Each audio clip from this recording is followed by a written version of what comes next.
Hello friends, important questions करेंगे आज UP TET के लिए। बहुत ही इंपॉर्टेंट है आपका ये सेक्शन। तो पेपर 1 का जिनका एग्जाम है, मोस्ट इंपॉर्टेंट क्वेश्चंस है और आपको यहाँ से क्वेश्चंस देखने के लिए मिलेंगे। तो चैनल जरूर सब्सक्राइब कर ले और सब्सक्राइब करके अपने दोस्तों के साथ शेयर जरूर करिएगा।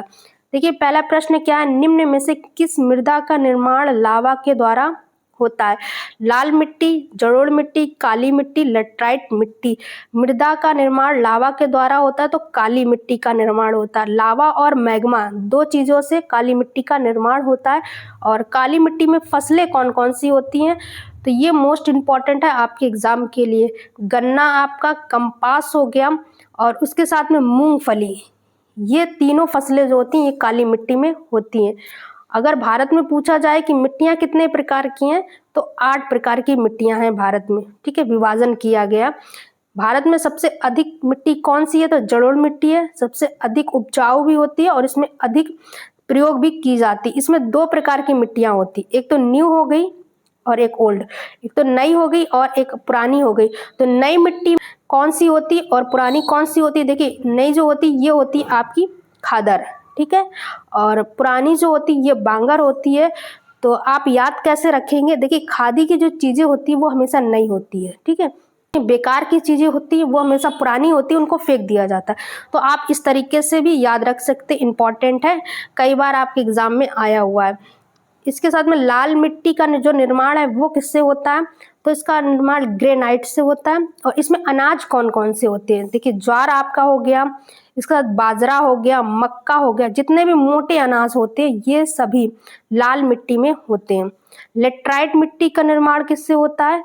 तो लाल मिट्टी से होता है इसका निर्माण, ठीक है। और यहाँ फसलें कौन सी होती हैं?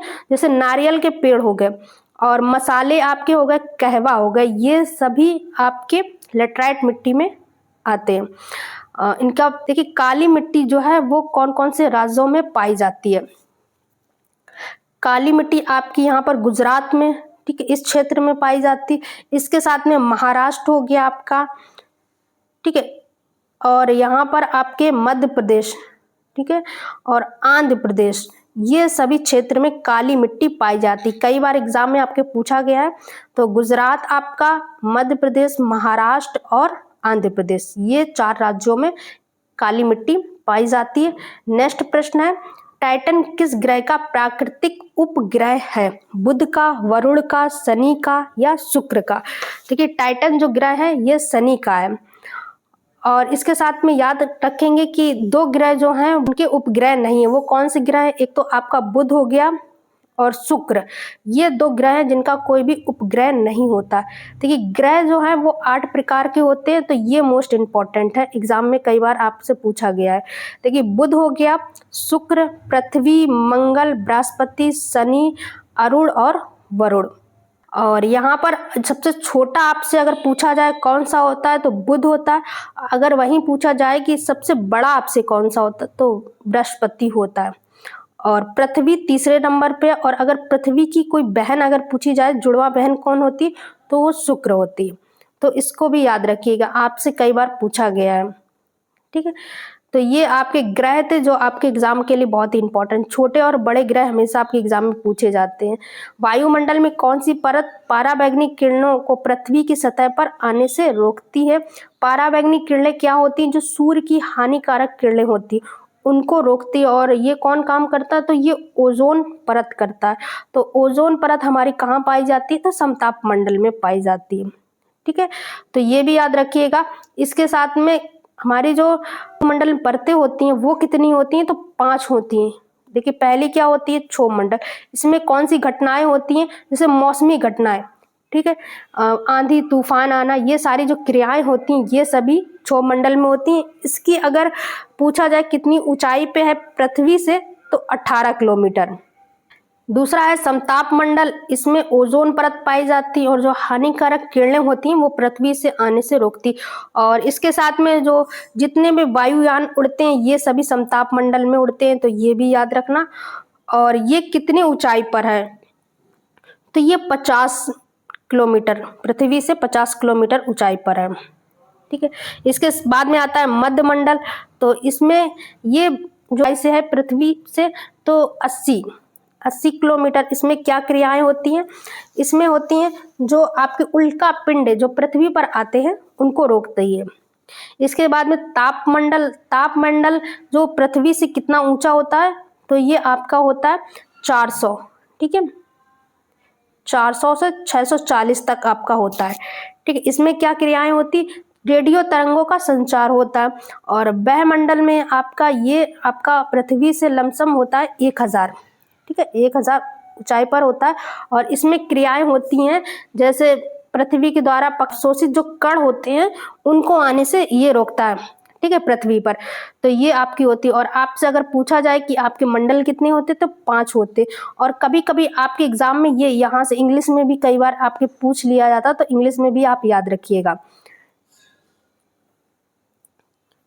नेक्स्ट प्रश्न है कि पर्यावरण संरक्षण अधिनियम किस वर्ष पारित हुआ था? तो ये आपका 1986 में पारित हुआ था। एक बात याद रखना कि इस बार की जो थीम थी वो क्या थीम थी? तो प्लास्टिक प्रदूषण को खत्म करना। और हर साल पर्यावरण मनाते हैं, 5 जून को मनाते हैं, ये भी याद रखिएगा। और इसके साथ में आप ये याद रखिएगा कि प्रथम जो हुआ था सम्मेलन कब हुआ था? तो 5 जून को हुआ था। और कहाँ पर हुआ था? तो स्टॉकहोम में हुआ था। 1972 में स्टॉकहोम में 5 जून को पर्यावरण संरक्षण अधिनियम पहली बार हुआ था।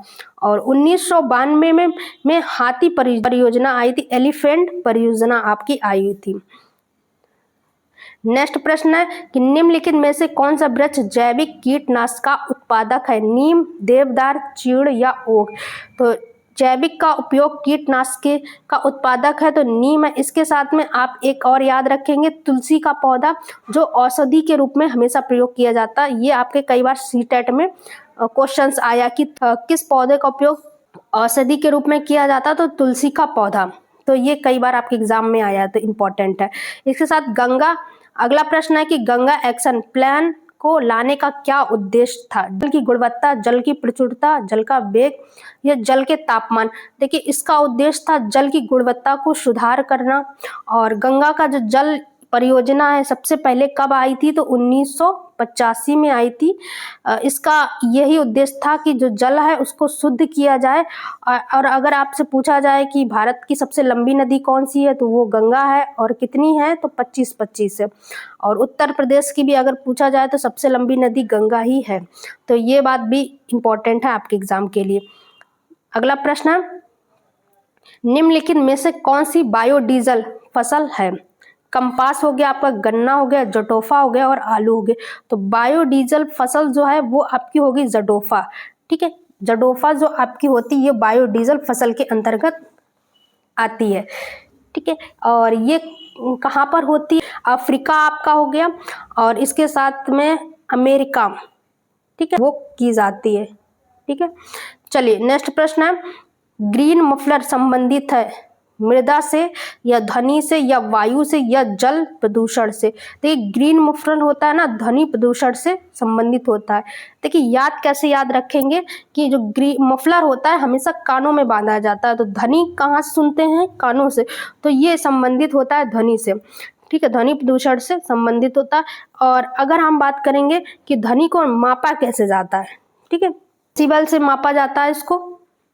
और अगर अधिक ध्वनि तीव्रता, अगर ध्वनि प्रदूषण अधिक है तो कौन कौन सी बीमारियां होंगी? जैसे तनाव, हृदय रोग, ये सारी बीमारियां होती हैं। और कितना मैक्सिमम एक व्यक्ति को कितनी ध्वनि सुननी चाहिए? तो 70 से कम। और ज़्यादा कितनी नहीं होनी चाहिए? तो 120 से ज़्यादा नहीं होनी चाहिए। अगर 120 से अधिक है तो ये स्वास्थ्य के लिए हानिकारक हो सकती है। तो याद रखना कि 70 से कम हो और 120 से अधिक नहीं होनी चाहिए। नेक्स्ट प्रश्न है, गिर वन जीव अभयारण्य निम्न में से किस वन्य जीव का संरक्षण करता है? हाथी का, सांप का, गेंडा का या शेर का? देखिए, गिर जो है ये शेरों के लिए है, ठीक है। ये आपका है कहाँ पर? तो गुजरात में। देखिए, गा से ये भी आएगा और गा से गुजरात भी, तो गुजरात में है। और यहाँ पे अगर हम बात करें 2020 से लेकर 2025 तक कितनी वृद्धि हुई है शेरों में? तो ये याद रखना, 220 से लेके 225 में। पहले कितने थे? 220 में 674 674 और अब कितने हैं? तो 89, 41। तो कितनी वृद्धि हुई है आपकी? 32% वृद्धि हुई है शेयरों में। तो अभी वर्तमान में कितने हैं? तो 891 है शेयर है भारत में, तो ये याद रखना। उसके साथ में हाथी परियोजना मैंने बताई थी कि 1992 में हाथी परियोजना आई थी, ठीक है। और अगर एक है काजीरंगा, ठीक है, काजीरंगा कहाँ पर? असम है। मोस्ट इंपॉर्टेंट आपके एग्जाम में देखिए, गेंडे के लिए जो प्रसिद्ध है वो है काजीरंगा, और ये असम में है, एक सिंह के गेंडे के लिए। देखिए सांप के बारे में कुछ इंपॉर्टेंट देखिए जानिए, जो आपके सीटेट में इंपॉर्टेंट, सांप जो होते हैं इनके बाहरी कान नहीं होते, और ये जो सुनते हैं ना, ये कंपन के माध्यम से सुनते हैं। ये क्वेश्चंस आपके कई बार सीटेट में एग्जाम आया कि तो ये मोस्ट इंपॉर्टेंट है आपके एग्जाम में, हमेशा आप याद रखिएगा। चलिए ये थे आपके लास्ट प्रश्न। वीडियो कैसी लगी मुझे कमेंट करके ज़रूर बताएं। अगर वीडियो पसंद आती है तो चैनल ज़रूर सब्सक्राइब कर लें, और सब्सक्राइब करके बेल आइकन को प्रेस करना ना भूलें। Thank you for watching the video.